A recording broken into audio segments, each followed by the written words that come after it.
ఈరోజు high court exam మొదటి shift complete అయ్యింది. మన ఫాలోవర్స్ కొంతమంది అన్న మీరు ఇచ్చిన కరెంట్ అఫైర్స్ నుంచి చాలా వచ్చాయి, కవర్ అయ్యాయి అని కొంతమంది తెలియజేయడం జరిగింది. అందుబట్టి ఐఎమ్ హ్యాపీ. తర్వాత పాలిటీ నుంచి కవర్ అయ్యాయన్నా, ఎకానమీ నుంచి కవర్ అయ్యాయి, హిస్టరీ నుంచి ఇవన్నీ కవర్ అవుతూ వచ్చాయన్నా, థ్యాంక్ యూ అని చెప్పారు. ఓకే, అందరికీ థ్యాంక్ యూ అండి. ఎందుకంటే మనల్ని నమ్మి నన్ను అడిగారు, నేను మీకు పంపించాను, మీకు చాలా యూజ్ అయ్యాయి. Okay, I'm happy. వాళ్ళు ఫీడ్బ్యాక్ ఇచ్చారనమాట, ఏంటి ఎలా క్వశ్చన్లు వచ్చాయి అనేది కొన్ని చెప్పాను, జాగ్రత్తగా వినండి.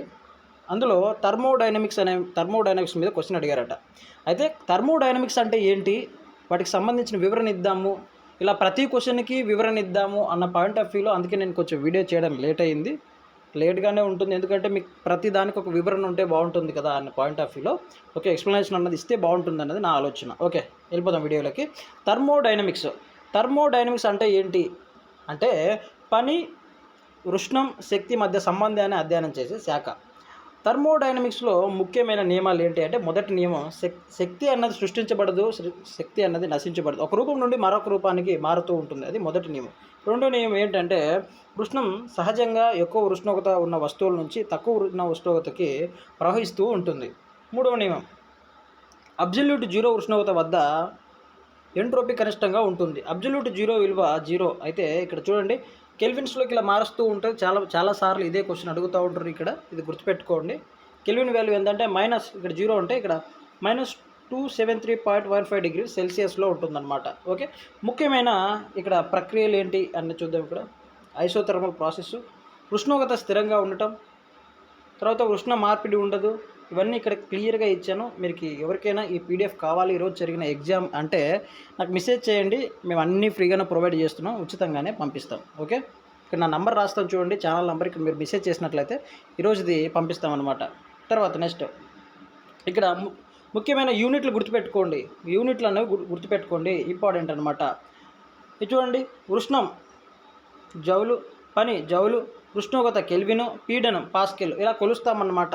ఇది గుర్తుపెట్టుకోండి, వెరీ వెరీ ఇంపార్టెంట్, ఇవి గుర్తుపెట్టుకోండి. తర్వాత ఎగ్జామ్లో అడిగే ప్రశ్నలు అంటే ఎలా అడుగుతున్నాడు అంటే, థర్మోడైనమిక్స్ నియమాలు అడుగుతున్నాడు, అబ్జల్యూట్ జీరో అడుగుతున్నాడు, యూనిట్ల గురించి అడుగుతున్నాడు, ప్రాసెస్ పరికరాల గురించి అడుగుతున్నాడు, ఎనర్జీ కన్జర్వేషన్ ఫార్ములా అడుగుతున్నాడు. సో ఇవి గుర్తుపెట్టుకోండి. ఓకే, తర్వాత నెక్స్ట్ క్వశ్చన్ ఏమొచ్చింది అంటే, నెక్స్ట్ క్వశ్చన్ ఏం చెప్పారు మన వాళ్ళు అంటే, పిఎం జీవన్ జ్యోతి యోజనకి మ్యాక్సిమం అమౌంట్ ఎంత అని అడిగారు అని చెప్పారు. పిఎం జీవన్ జ్యోతి యోజనకి మ్యాక్సిమం అమౌంట్ ఎంత అంటే 2 lakhs అండి. సో ప్రధానమంత్రి జీవన జ్యోతి బీమా యోజన కింద లభించే గరిష్ట బీమా మొత్తం ఎంత, మ్యాక్సిమం అమౌంట్ అంటే 2 lakhs. ఇది గుర్తుపెట్టుకోండి, ఇది ఎగ్జామ్లో అడిగాడంటే మ్యాక్సిమం 2 lakhs అనమాట. ఇక్కడ వివరాలు ఇచ్చాను చూడండి, ముఖ్యమైన వివరాలు ఏంటి అంటే, అర్హత 18 సంవత్సరాల నుండి 50 సంవత్సరాల మధ్య వయసు ఉన్న ఏదైనా సేవింగ్స్ బ్యాంక్ ఖాతాదారుడు దీనికి అర్హులు. ప్రీమియం, వార్షిక ప్రీమియం ఉంటుంది ఎంత అంటే 436 రూపాయల ప్రయోజనం. పాలసీ వ్యవధి, పాలసీదారుడు ఏ కారణం చేతనైనాను సహజ లేదా ప్రమాదవశాత్తు మరణిస్తే అతని నామినీకి 2 లక్షల రూపాయలు మొత్తం అందుతుంది. ఇది అడిగాడు అనమాట ఎగ్జామ్ పాయింట్. ఎంత అంటే 2 లక్షల రూపాయలు. గడువు, పాలసీ కాలపరిమితి యొక్క 1 సంవత్సరం మాత్రమే ఉంటుంది. ప్రతి సంవత్సరం జూన్ 1న రెన్యువల్ చేసుకోవాల్సి ఉంటుంది. ప్రతి సంవత్సరం రెన్యువల్ చేసుకోవాలి, ఇది గుర్తుపెట్టుకోండి. నెక్స్ట్ ఎగ్జామ్లో అడగవచ్చు, ప్రతి సంవత్సరం దీన్ని రెన్యువల్ చేసుకోవాలి, ఇది రెన్యువల్ చేసుకోవాలి. ఓకే, తర్వాత నెక్స్ట్ ఇందిరా ఎక్సైజ్ ఏ 2 దేశాలకు సంబంధించింది నేను అడిగాడండి. ఇది అందరికీ తెలిసిందేగా, కరెంట్ అఫైర్స్లో కూడా కవర్ చేసామనుకుంటా. ఇందిరా ఎక్సైజ్ ఏ 2 దేశాల మధ్య తెలిసింది అంటే, రష్యా భారత్ మధ్య సంబంధం ఉన్న సైనిక విన్యాసం అనమాట. ఇది గుర్తుపెట్టుకోండి, ఇలాంటివి అడుగుతాడు, ఇలాంటివి కవర్ చేస్తూ ఉండండి. ఇందిరా ఎక్సైజ్ ఏ 2 దేశాలకు మధ్య సంబంధించింది అంటే, ఇక్కడ చూడండి ఇందిరా, ఇక్కడ మీకు గుర్తుపెట్టుకోవాలని చెప్తాను చూడండి, ఇలా అనమాట. IND ఇండియా, RA అంటే రష్యా, ఇలా గుర్తుపెట్టుకోవచ్చు. ఎక్సర్సైజ్ సైనిక విన్యాసాలు అనేది గుర్తుపెట్టుకోండి, చాలా ఇంపార్టెంట్.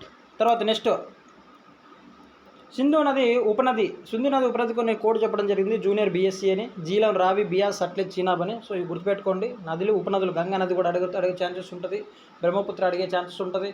అంటే బ్రహ్మపుత్ర నది ప్రవహిస్తున్నప్పుడు ఏమంటారు అడిగే ఛాన్సెస్ ఇలాంటివి ఉంటాయి కాబట్టి జాగ్రత్తగా చూసుకోండి. తర్వాత RBIలో ఓపెన్ మార్కెటింగ్ అనేది ఉంటుంది. ఏంటి ఈ ఓపెన్ మార్కెట్, వీటి మీద అడిగాడు అంటే, భారతీయ reserve bank open market operation ద్వారా మార్కెట్లోని ద్రవ్య లభ్యతను నియంత్రిస్తుంది. అంటే దీనిలో భాగంగా RBI బహిరంగ మార్కెట్ ప్రభుత్వ సెక్యూరిటీలను కొనుగోలు చేయడం లేదా విక్రయించడం, అంటే ఈ సెక్యూరిటీలు కొనడం లేదా అమ్మడం అనేది చేస్తుంది. దీన్నే ఓపెన్ మార్కెటింగ్ అంటారు. ఓకే, నెక్స్ట్ క్వశ్చన్ అండి. ఇంకా ఏంటి అడిగాడు, ఏ రాజ్యాంగ సవరణ ద్వారా ఓటు హక్కును 21 సంవత్సరాల నుంచి 18 సంవత్సరాలకి తగ్గించారు. ఏ రాజ్యాంగ సవరణ ద్వారా అంటే 61వ రాజ్యాంగ సవరణ క్లాసులు చెప్పేటప్పుడు మరీ చెప్పాను ఇది.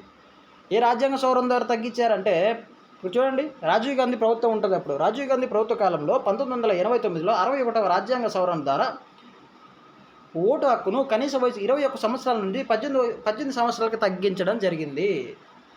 చాలాసార్లు చెప్పానండి. లైవ్ సెషన్ జరుగుతున్నప్పుడు కమెంట్స్లో కూడా అడిగాను నేను, ఇది మీకు గుర్తుందో లేదో. ఓకే, నెక్స్ట్ క్వశ్చన్ అండి.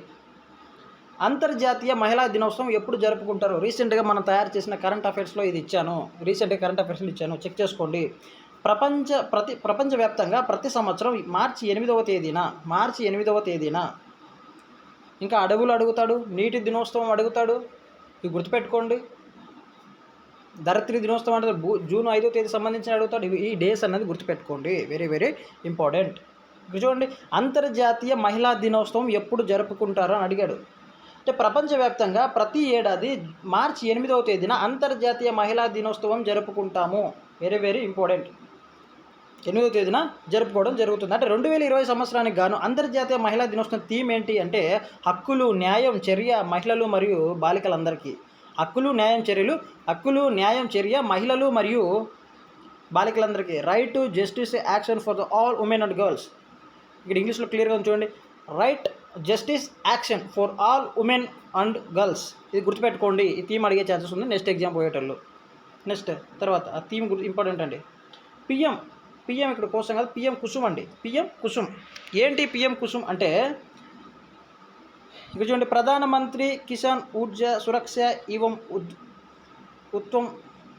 ఇది ఏంటి గురించి చెప్తుంది మహాభియాన్ అంటే? ఏంటి గురించి చెప్తుంది అంటే వ్యవసాయంలో రైతులు సౌరశక్తిని వినియోగాన్ని ప్రోత్సహించడానికి, రైతుల ఆదాయాన్ని పెంచడానికి భారత ప్రభుత్వం చేపట్టిన ఒక ముఖ్యమైన పథకం. దీని ద్వారా వ్యవసాయ రంగానికి పగటిపూట నిరంతర విద్యుత్ అందించడంతో పాటు రైతులకు ఉత్పత్తిదారులుగా మారడానికి అవకాశం కల్పిస్తుంది. ఏం లేదంటే రైతులకు సంబంధించి సోలార్ పంపులు అందించడానికి పెట్టిన ప్రోగ్రాం పిఎం కుసుమ్. ఇది గుర్తుపెట్టుకోండి. పిఎం కుసుమ్ ఎందుకు సంబంధించింది? రైతులకు సంబంధించి సోలార్ పంపులది. Okay, that's why clear. PM Kusum. Next Jammu Kashmir నృత్యం నేను ఇచ్చాను చూడండి. మీకు ఆర్ట్ అండ్ కల్చర్లో క్లియర్గా మీకు మెన్షన్ చేసి ఇచ్చాను. అంటే రాష్ట్రాలు అందులో నృత్యం ఏంటి సపరేట్ క్లియర్గా మీకు ఇచ్చాను. ఇప్పుడు ఇది అక్కడ కవర్ అయిందో చూసుకోండి. జమ్మూ కాశ్మీర్ రాష్ట్రంలో అనేక సుప్రసిద్ధ సాంప్రదాయ జానపద నృత్యాలు ఉన్నాయి. వీటిలో రౌఫ్ అండ్ డింహల్ మరియు కుడ్ అత్యంత ప్రాచుర్యం పొందిన నృత్యాలు. గుర్తుపెట్టుకోండి. జమ్మూ కాశ్మీర్ మీద ప్రతిసారి ఏదో ఒక విధంగా బిట్టుపడే ఛాన్సెస్ ఉంటాయి. ఇట్లా జమ్మూ కాశ్మీర్ మీద బిట్టుపడే ఛాన్సెస్ ఉంటాయి, లేదా ఇక్కడ ఈశాన్య రాష్ట్రాల మీద అయినా బిట్టుపడే ఛాన్సెస్ ఉంటాయి. వీటిని జాగ్రత్తగా చూసుకొని మన స్టేట్ దాటిన తర్వాత మనం ఎక్కువగా ఫోకస్ చేయాల్సిన ఏరియాలు ఏంటి అంటే అటు జమ్మూ కాశ్మీర్ కావచ్చు, అటు హిమాలయాలు కావచ్చు, మరి ముఖ్యంగా జమ్మూ కాశ్మీర్, ఇటు ఈశాన్య రాష్ట్రాల్లో ఉన్నటువంటి 7 రాష్ట్రాల్లో వీటి మీద ఎక్కువగా ఫోకస్ చేయాలి. ఇక్కడ నుంచి బిట్టుపడే ఛాన్సెస్ మ్యాక్సిమం ఉంటాయి. ఓకే, ఈ జమ్మూ కాశ్మీర్ నృత్యాలు ఏంటి అంటే ఇక్కడ చూడండి, రౌఫ్, డుమ్హల్, కుడ్, ఈ 3 ఇంపార్టెంట్ అనమాట. ఇవి అడిగాడు ఈరోజు. తర్వాత మహాత్మా గాంధీకి సంబంధించి మహాత్మా గాంధీ ఉపాధి హామీ పథకం ఎందుకు ఇప్పుడు కరెంట్ లేక వచ్చిందంటే ఇటీవల ఆ పథకానికి సంబంధించిన పేరు మార్పు చేయడం జరిగింది. ఆ పాయింట్ ఆఫ్ వ్యూలో ఇక్కడ క్వశ్చన్ అడిగింటాడు. క్లారిటీ చెప్పలేదు కానీ అన్న వీటి మీద బిట్టుపడింది అన్న మహాత్మా గాంధీ అని చెప్పింది అనమాట ఒక ఆమె. రైట్. మహాత్మా గాంధీ జాతీయ గ్రామీణ ఉపాధి హామీ పథకం స్థానంలో కేంద్ర ప్రభుత్వం కొత్త బిల్లు ప్రవేశపెట్టింది. ఈ చట్టానికి పేరు గుర్తుపెట్టుకోండి, అడిగే ఛాన్స్ ఉంది. ఈ చట్టానికి Viksit Bharat guarantee for Rozgar and Ajeevika mission అని పేరు పెట్టారనమాట. ఏంటంటే వికసిత్ భారత్ జీ రామ్జీ అని పేరు పెట్టారు. ఇది గుర్తుపెట్టుకోండి. Very important. తర్వాత క్రీడలకు సంబంధించిన కరెంట్ డేటా నేను చాలా క్లియర్గా ఓపిక కూర్చొని రాసామండి మా టీం అంతా కలిసి. కరెంట్ డేటా ఒక మెసేజ్ వచ్చింది, నేను చూపిస్తాను మీకు. చూడండి, ఇక్కడ మెసేజ్ చూడండి. అందరూ వీడియోస్లో 2025 ఎక్కువ అడిగారు చెప్తున్నారు. ఫస్ట్ ఇప్పుడు మీరు ఇచ్చిన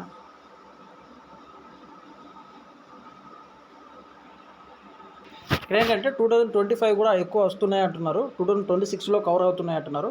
కాబట్టి నేను ఇచ్చినవి కవర్ అవుతున్నాయని చెప్తున్నారు. తర్వాత 25లో ఉన్నాయని చెప్తున్నారు. అవి కూడా చూసుకోండి. 2025 కరెంట్ అఫైర్స్ మీద కూడా అడుగుతున్నారంట. వాటికి సంబంధించి మ్యాక్సిమం ఎక్కువ నేను కవర్ చేసి ఈ రోజు లోపు ఇస్తాను. ఓకే, తర్వాత చూడండి. నెక్స్ట్